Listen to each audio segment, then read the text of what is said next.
think Larry Fink needs no introduction to this room, and 30 minutes is not enough time to discuss all there is to discuss with the leader of BlackRock. So I won't introduce him. I'll just quickly remind all of you, if you have any questions for Larry, use the QR code at your table. If you're joining us online, you can submit questions using a link that has been shared in the chat. And encourage everyone to please limit conversation, take your seats as we continue with the afternoon program. I know how incredibly busy your schedule is, Larry, so thank you for making time with us for this celebration of the 10th anniversary of the Center on Global Energy Policy and our Global Energy Summit. Thank you, Jason. Let's start, we'll get to energy and climate, obviously, and sustainable investing, but maybe we could start with the macroeconomic outlook. In just the past few months, we've seen lots of financial challenges, tightening, questions about the economy's resilience, questions about a credit crunch in the banking system. As you meet with clients and world leaders, talk a little bit about how you're advising them and how you see the risks for the economy moving forward. Good. Well, welcome, Columbia. It's great to be here, so thank you for inviting me, Jason. Thank you. The world's in a pretty substantial transition, and transitions are scary. Transitions are unsettling. Obviously, we're focusing on an energy transition of some sort. We're focusing on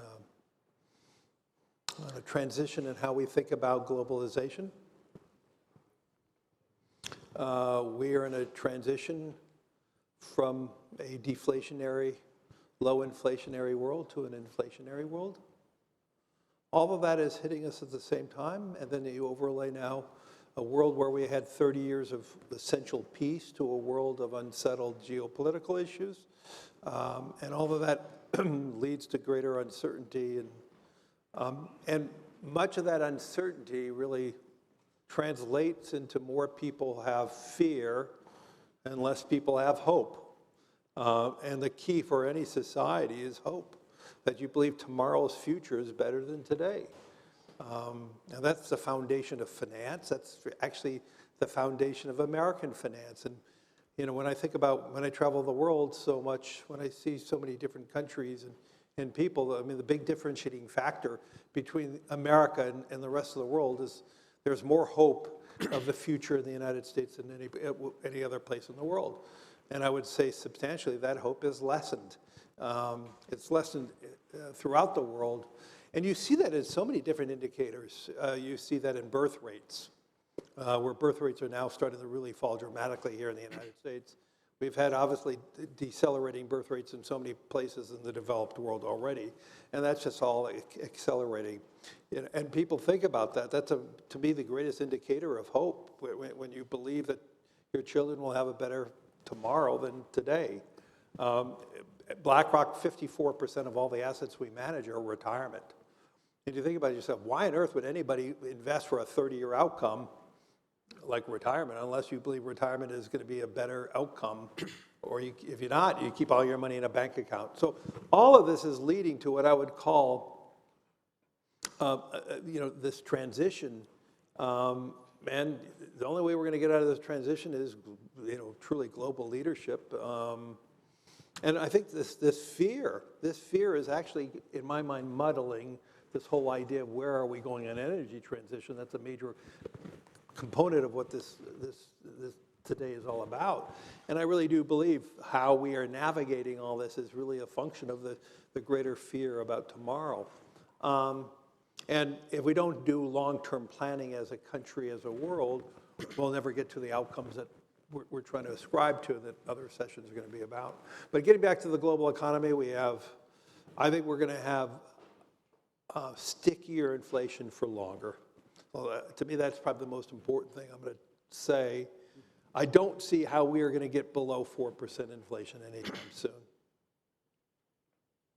which in my mind will lead to probably more tightenings by the Federal Reserve and other central banks, which will lead probably ultimately to some more displacement. And we are going to see the risk of years of low interest rates, the years that investing in illiquid assets are, it's all going to come, and we're going to see some issues. I don't think we're going to see systemic issues, but we're going to just see some real drags, whether it is in commercial real estate, or we're going to see big mismatches like we're seeing in the banking crisis now, duration mismatch with some of the institutions that quite frankly did not do an adequate job in matching assets and liabilities, and we are going to see other banks probably that will need some type of government assistance. So to me, everything flows through this inflationary issue, and then that you target that in with the inflation. The prime reason why I believe inflation is going to be so sticky, when I spend time with leaders of different countries and our political leaders here, you don't hear the word globalization anymore. In fact, when you say you're a globalist, you're considered a bad human being today. And we are now refocusing on issues around national security, whether it's national security for food, chips, national security for energy, national security. 3-4 years ago, you never heard those issues uttered. And all of that leads to is a reimagination of supply chains, and I'm saying that in a positive way, a reimagination of supply chains, which really means more fragmentation. Mm-hmm. Let's be clear, the reason why we have these global supply chains is because for 30 years we believed that we could provide cheaper products to more people. That's the ultimate way of providing the most progressive way of leading an economy, by people kind of have more at a cheaper price. That is no longer the notion. The notion is more about security and other issues. And I'm not making an editorialization. This may be the right policy. I'm not an expert in terms of issues that are related to security and that so many people in government know a lot more than I do. But I ask everybody when we are doing this, when we're thinking about supply chains reimagination, I ask the question: have you factored in at what cost? What is it? What is the cost? And I don't believe that has been ever a component of thought anymore. We're building new chip factories in the United States. At what cost? I'm just taking a quote out of the founder of one of the companies that is building a factory here, and they already made a notion that the chips are going to be a lot more expensive here being manufactured than they would have been elsewhere. And so we are doing this, and I'm not trying to suggest this is a bad outcome, but we should just understand that outcome will lead to more elevated prices for longer, which will then lead to a Federal Reserve whose policy missions, the mission is about bringing and arresting inflation. And so you have this countervailing issue. You have government, for government reasons, trying to reorient how we navigate our economies. And this is not just true in the United States. And all of this is not the type of government policies that we saw for 20, 30 years. And so all of this is just going to be with us for longer. And in that respect, it means we are going to probably have elevated inflation, and we're going to have the cost of higher interest rates for longer. That is going to ripple through the economy. And so we'll see how that all plays out. And I would say this is the same thing true for Europe and other places in the world. So I'm not trying to just keep it pinhole. Yeah, you put a lot of really interesting topics on the table. By the way, you said there might be some more, I think, ripples to come with banks, for example. Do we have enough regulation of financial institutions, or do we need more? And if so, what kind? Probably the most interesting statistic is we have the positive side of the growth of the capital markets is something that is so underreported. The capital markets are driving more of economic activity than ever before. So in one way, the economic activity is not being blunted by some bank issues as much. So that's a real positive, and that's why I think these small failures of some of these banks already have not really altered the economy that dramatically. Do we need more regulation? It seems so, but the bigger notion is where we don't spend enough time understanding. If you look at the magnitude of the balance sheets of banks 15 years ago, pre-financial crisis, and the role and responsibility of the capital markets 15 years ago, and look at those two levels today, the global capital markets have grown so much larger than the balance sheet of banking. This has profound implications. And even because of this financial crisis the last few weeks related to, we've seen hundreds of billions of dollars leaving the banking system, going into the capital markets. Now, that is really very deflationary because banks have the ability to translate those deposits into, 8-to-1 loans. They have leverage. The capital markets basically is you have a liability of an asset and it's all matched. And so you could say it's better matched and there's less systemic risk. At the same time, though, as more and more capital moves out of the banking system into the capital markets, we actually then have less flexibility because we have less leverage in the system, which could mean to eventuality of a really decelerating money supply, which is very deflationary ultimately. I mean, you laid out a number of risks, and obviously you founded BlackRock 35 years ago with the foundation of understanding risk and helping clients navigate it. Let's turn now to the topic of what we do every day, energy and climate change. Talk to us about the risks associated with climate change, and then also the risks associated with how we do something about climate change and a clean energy transition if we don't get that quite right as we try to navigate that multi-decade process. How should we understand those risks, and how should your clients approach them? Well, you said multi-decade, and there lies the fundamental problem.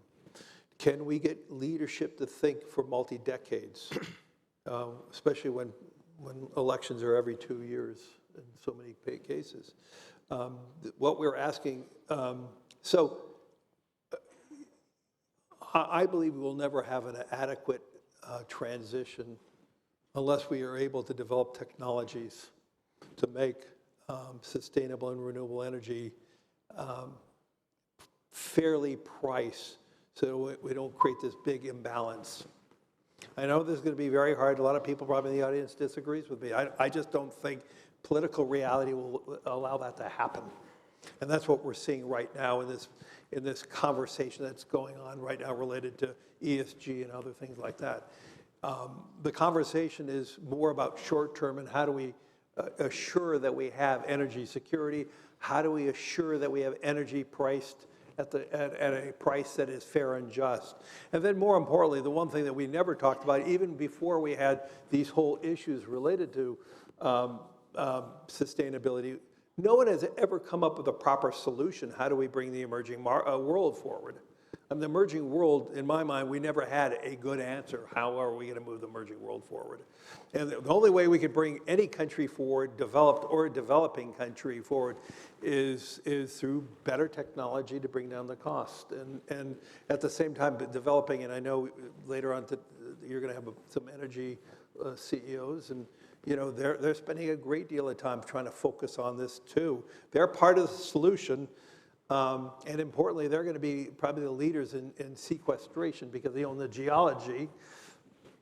And so it's going to be a combination of coming up with better technology to bring it down. I mean, the IRA is a fantastic bill, but if we're going to really have this forward, hopefully the IRA and in other forms in other countries, that we develop new technologies to truly bring down the cost of decarbonization in a more rapid way, or bringing down the cost of sequestration and air capture. That's the only way we're going to be able to get this done. And I really believe we need a honest and pragmatic approach. Jason, I host meetings with leaders of NGOs and leaders of energy companies, and most of the time the conversation is talking above and around, and we need to have a conversation. This is why I'm so happy to see, post-COVID, a lot of people in a room. We need to have a conversation. We need to be thoughtful about it, but we need to find ways to be working together instead of talking around each other or over and under. And this is something that we're not doing enough of. Am I an optimist that are we going to find new technologies to bring down the cost of decarbonization? I do. But I also believe that, before we do that, we're going to have to ensure that we have adequacy in our energy policy.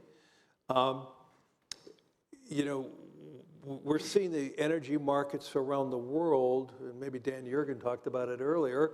I wasn't part of that, but there are many forecasts that we're going to be really shy hydrocarbons in the next few years. What are we going to do about that?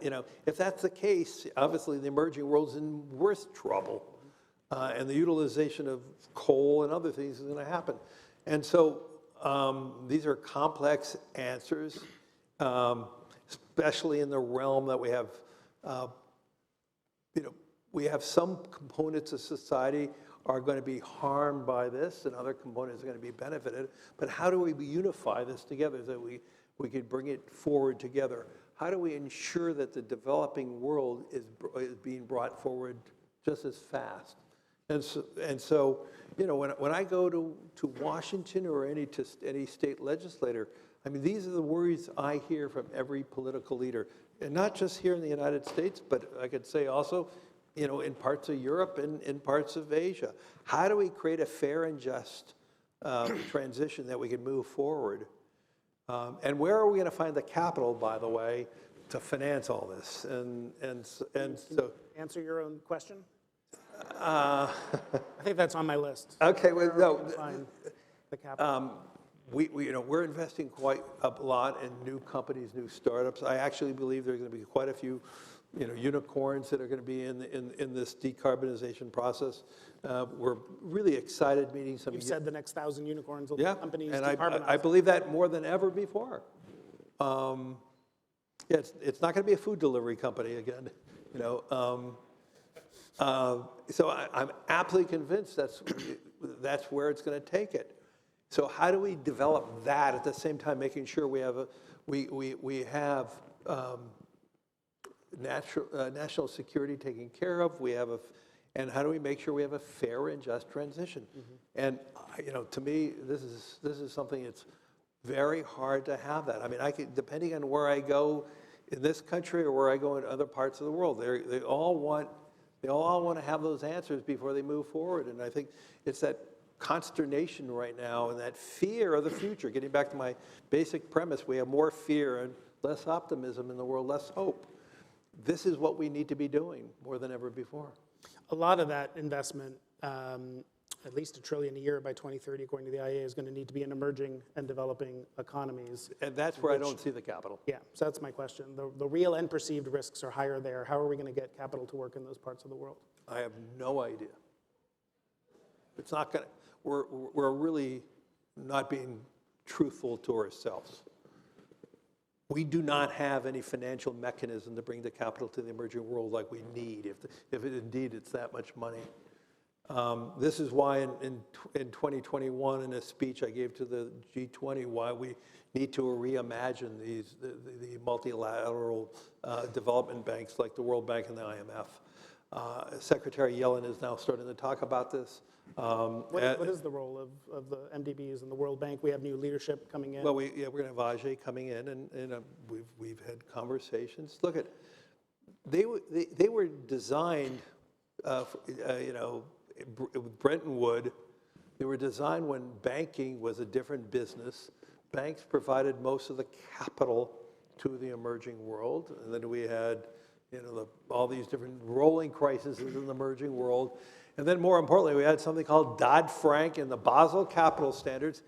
Let's be clear, banks really have a very modest ability to lend to non-investment grade countries, the developing world, or just above the investment grade. They just can't do it for capital. So we have to find new sources of capital. There's just not enough sources of capital unless we have the country of origin and maybe one of the developing banks provide the first loss piece. Right now, the World Bank and the IMF, basically, their capital structures, they provide the senior lending. And they wanted the private markets to provide the junior and subordinated pieces. There's just not enough capital in that, especially when we're talking about retirement savings, where you have a whole different fiduciary standard in investing your retirement savings in that. So look at, this is where I'm an alarmist. I don't believe enough focus is being done on how do we if we really want to be faithful about this idea, we need the emerging market world to come along with us. We need to get the equity owners of these development banks to rethink about and reimagine the charters of these institutions. The problem is it's going to require a lot more capital for these institutions if they're going to be the junior lender, the first loss piece. If we had that mechanism, then there'd be quite a bit of private capital that would come there. But right now, whether you're investing in a country in Africa or a country in Southeast Asia that needs help, every project is like baking bread. And if you can't get to trillions of dollars of financing, project by project by project by project. And so we need to be realistic about if we are really faithful to this notion that we have to bring the whole world forward together, then we have to reimagine the whole world's mechanism to finance the developing world moving forward together. There's some questions that have come in, not surprisingly. Several are about something you mentioned quickly earlier, which is this kind of, in some corners, backlash to sustainable investing. And I wanted to ask you to say more about it, but also the implications. What will it mean for sustainable investing and in huge investments you just talked about we needed? And also, maybe a two-part question, what does it mean for climate investment, clean energy investment? Also, I'm just wondering what you think, one of the bedrocks of American economic power has been the unified nature of our capital markets. Mm-hmm. And I wonder whether we're now seeing different states and different parties seek to direct how investors should and should not exercise fiduciary duty. Yeah. And do you think that polarization, seemingly increasing willingness of elected leaders to impose some of those views, does that sort of pose a threat to capital markets and American economic power? Well, we're responsible for approximately $9 trillion, so it's a lot of money. There's not a penny of that money is ours. Our job is to be faithful to each and every client and their wishes. Okay, I can't instill my views. I can give them recommendations, whether we like the market or not like the market. We may like a subset of the market. We may like a sector. We may like a country. We might like the 5-year part of the yield curve versus the 30-year or 1 year. But so our job is to give guidance and support. And as a fiduciary to every client, our job is to be following what their wishes are. And that's what I think is going on in America today more than anybody is just the real statement of it is not our money, and we are going to tell you how we want our money to be invested. Actually, I don't have a problem with that because we've always followed the notion as a fiduciary that each and every client has the ability to determine how their money is being put to work. And I think some people have forgotten that. I can tell you, we never forgotten that. I mean, some people say we have, but the reality is our job is to be a steward of every individual's money. And our job is to be faithful to their contract of what our responsibilities are. And indeed, there are going to be some states that are going to say to us, you cannot factor in ESG at all or decarbonization at all with our money. And some states are saying you have to factor that across everything you do. And that's their right as the owners of that capital. Now, within their constituency, I don't think it's one way or the other, unfortunately. And that's what's going on right now. You have in some states they believe it's right for every part of their constituents. And we're talking about, school teachers' money, firemen's pension fund. We're talking about, and so, I think any reaction in any one state has to be from the bottom up. But our job, and I know a lot of people don't want to hear that. Our job is to be a steward to other people's money. It's not to imposing any other, and I wrote this in my 2023 letter, it is not our job to listen to anybody else it's not their money. Our job is to be a steward for each and everyone's money. Now, we have some strong views on where money should be put. Yeah. Every day we have strong views. We put out, do we believe over the long run investing in a decarbonization portfolio is going to produce good returns over a long period of time? Yes, we do. At the same time, we said never, and a lot of people hated me for this, even my 2020 letter, I said, do not divest in hydrocarbons. I do not believe in divestiture, because the reality is when people, maybe in this, I don't know, did Columbia force its pension fund to divest? I know some universities did. I'm against that because it's not moving, you're not changing the ecosystem of the world. It may be moving from public hands into private hands. And that doesn't change the ecosystem at all. It just moves it from public to private. And so our job always was working with energy companies without, but quite frankly, if we have a blue state that wanted us to divest of hydrocarbons, we will. We have the same issue going on in China today. There are a lot of states who said we don't want to have exposure to China. That's your wish. We will do that. We will invest in an index minus China or whatever that may be. I don't want to be in alcohol or tobacco. We get these types of requests all the time, and that's our job is to be a provider of ideas and say, we will do what you want us to do. We may disagree, but it's your this is your right to do it. Now, I would say in Europe, it's a very different ecosystem. In Europe, everything you do in Europe at this moment is through the lens of decarbonization and sustainability. And so it is in Europe, it's pretty consistent societal demand. And so once again, I have to be a fiduciary in Europe. We have to be working with them, for them. At the same time, I have to work for each and every client we have in every state of the United States and be the best we can as a fiduciary for their earned money. And you made that really clear in your most recent annual letter, and you mentioned your 2020 letter about it's not time to get out of fossil fuels completely. It also said, I think the letter to clients somewhat famously, we believe sustainability should be our new standard for investing. And I'm just wondering, as an identity as a firm for BlackRock, when you're in a world, is it irreconcilable where you have demands from some people whose money you manage to forswear fossil fuels, while others only if you reject sustainable investing principles as a whole? What does it mean for BlackRock as a firm? It actually just reconfirms our view of choice.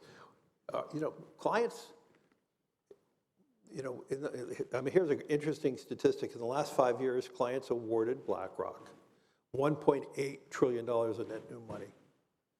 We're doing something right. We're providing great guidance. We're providing great returns. We're a fiduciary to everybody. So the answer is, I don't believe, I may have an opinion on where we need to go, but if our clients don't choose to go down that pathway, our job is to be working with that client. And over time, maybe clients change their views. Clients change their views on a lot of different investment outcomes. When you think about what is going to be the best investments for the next 10 years, I promise you, those investments are not what we thought was good the last 4 years. And, things are going to be evolving and changing. And opportunities, our job is to provide the best returns that we believe are attained under the parameters of each and every client asks us to do. And that's what we try to do. I have investment views out the next 10 years, and I try to portray those in my letters where I believe everything's going.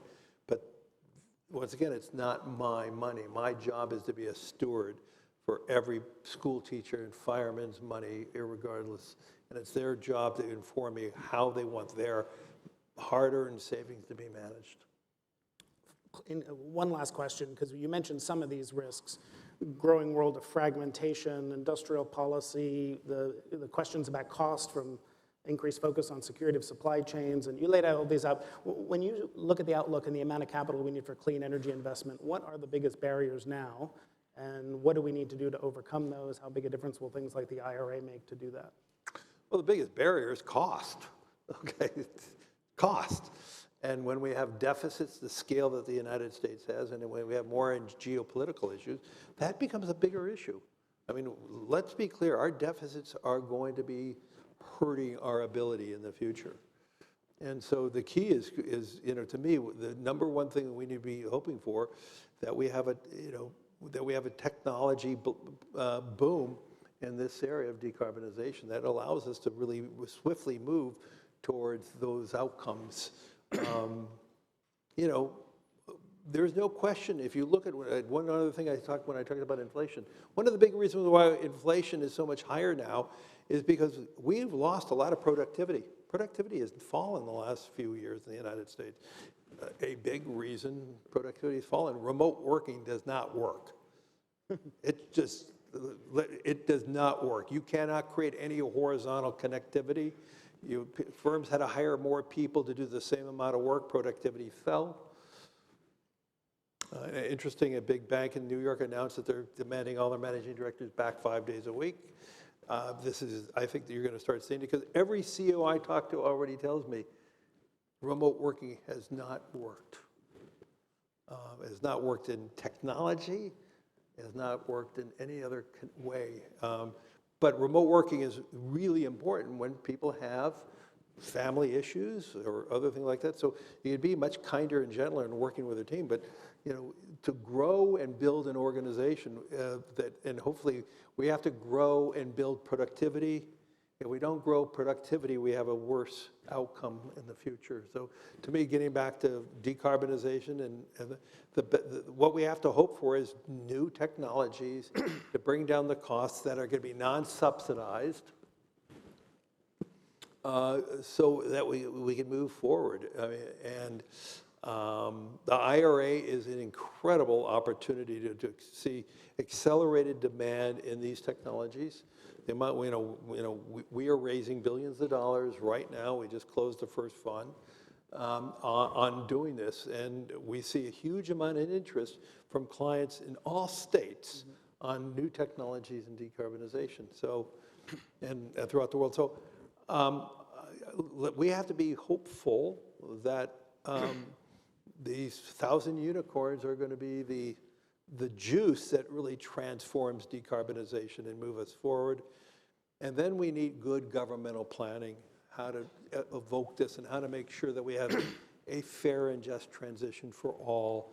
We saw what, through the industrial transformation of the United States over the last 30 years, how many people were left behind in our country, how many parts of the world were left behind. And I think today with social media and all these other issues, it's harder to move that. And so for all of us, our job is to really just try to be working alongside everybody to move forward. But also, if anybody wants to put some money to work in decarbonization, I know where to put it. You talked about the importance of dialogue, and that's why this agenda today has leaders from civil society, leaders from the energy industry, leaders from the developed world, the developing world, and so thank you for being part of that dialogue today. And let me just finish one thing. A lot of people in the NGO world excoriate some of the energy leaders. I think the energy leaders have done an incredible job of trying to think about this. In our conversations, Jason, you were part of some of them.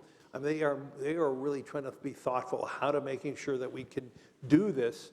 Now, for some people in the room, it may not be fast enough, but how do we now navigate this? How do we have a conversation? How do we make America a better place for the future? How do we build a future where more people can have hope? And it's going to be having these conversations, these dialogues, working with industry, working with new unicorns to try to move this forward so we're going to have a better future. Please join me in thanking Larry Fink for joining us today.